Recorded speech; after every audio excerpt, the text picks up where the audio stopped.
Hello Simon, just with your car now. I'm just going to look at starting the engine. I know you couldn't be here for the first start, so I'm going to video it now for you and just go through a few things. So the engine's topped up with oil, all the coolant systems all topped up.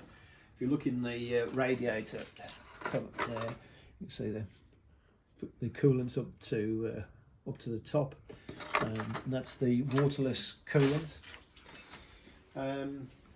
So we're just going to go through the procedure now of starting it. I shall have to hold the choke on at the moment because without the rest of the dashboard in, I can't hold the choke out at the same time.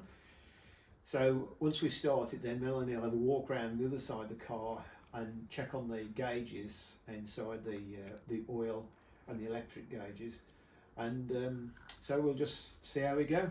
So here we go. Let's just turn the ignition on. Yeah, fuel pumps on. It's going to prime the carburetors a little bit. Okay, so we're going to go for a start. Here we go.